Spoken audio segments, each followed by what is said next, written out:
So I just finished reading a book called Canoeing the Mountains. And it's a funny title, but the title really kind of fits the purpose of the book. But this book is the combination of two books.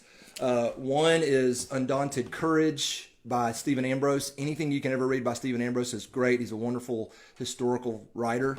And then this book, Failure of Nerve, which has honestly been my second Bible over the last 4 or 5 years in leadership. A great book on just the emotional processes that leaders go through. So Canoeing the Mountain is a combination of these two. And basically what Canoeing the Mountains is about, it's written for pastors and church leaders, but the contents are pretty well relevant for anybody who might want to look at them and see it, or who are trying to lead their families or their businesses or their church or their school into kind of the new phase of life, the new cultural landscape that we're in. That's what this book is about. And basically what he does is he takes the stories of Lewis and Clark and their journey to find a water passageway. And so I said this yesterday, but if you parents, if you want children's books on Lewis and Clark, here's two good ones here that you can look at. And you can, and then this one is a sort of a fiction one. It's kind of about the dog that went along with them on their journey. So those are three books. You can pause the video later and see those titles, or you can email me and or Facebook us and I can tell you those. But let me describe, using my board behind me, what this book is about and why I think it's relevant for where families are and where churches are today, and how we can move through these uncharted territories. So basically, some of you know the story of Lewis and Clark, and the story is basically back in 1804. Thomas Jefferson was the president of the United States. So he's over here in Washington, D.C., and Meriwether Lewis and William Clark lived in Virginia. And Thomas Jefferson wanted to find a waterway to the West Coast. And it was assumed, because there was waterways, going through here's Kentucky, that they had found waterways all the way over here to St. Louis, Missouri. It was assumed that there would be waterways through the rest of the United States too, although they didn't know how vast that territory was at that point. So what they did is Thomas Jefferson tapped Meriwether Lewis and William Clark, because they were expert boatmen. They were experts on water with rafts and navigations and that kind of thing. And he tapped them to start in St. Louis and try to find a waterway to the West Coast. Well, as they got out here, now we all know our geography, they encountered a very big roadblock, which was the Rocky Mountains.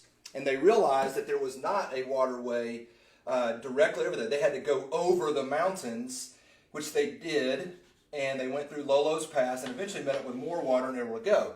But what happened right here when they got to the Rockies was they were faced with a dilemma.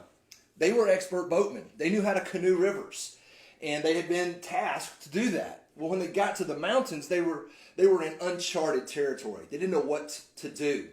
So they could have gone back home and said to Thomas Jefferson, President Jefferson, you're going to have to find someone who's qualified to do this. We can't do it.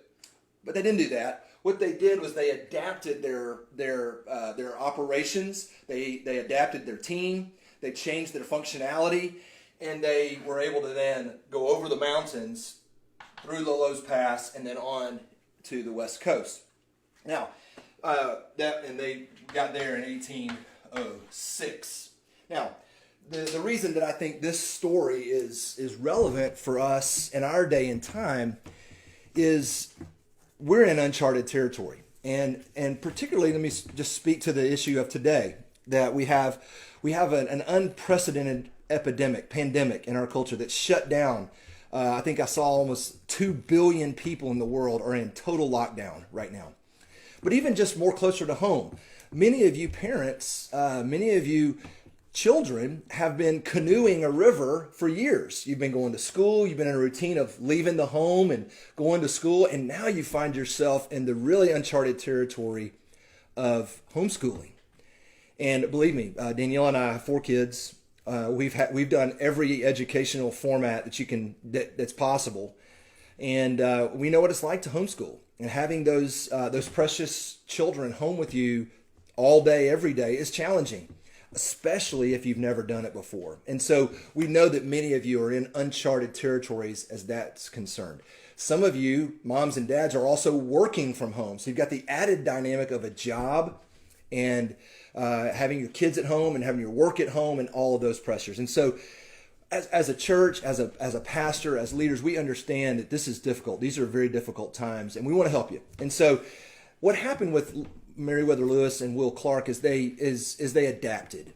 They changed the way they thought. They saw everything as an exploration and as an adventure of charting new grounds to open up new horizons.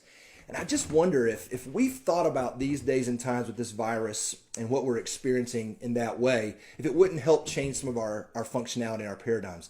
If as parents and as educators and as workers from home, we saw this as uncharted territory, a chance to connect with each other in ways that we haven't connected before, a chance to educate and train in ways that we don't normally get to do.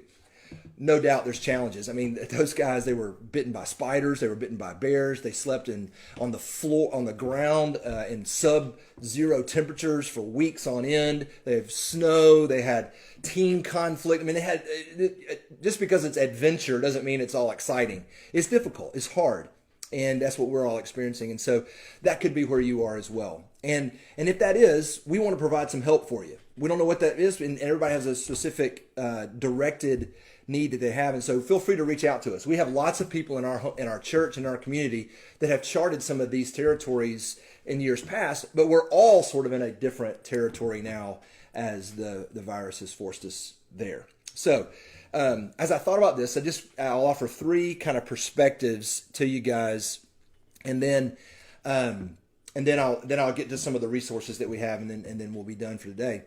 But if we just all took ownership of the situation, the first thing we might take ownership in is our own reaction.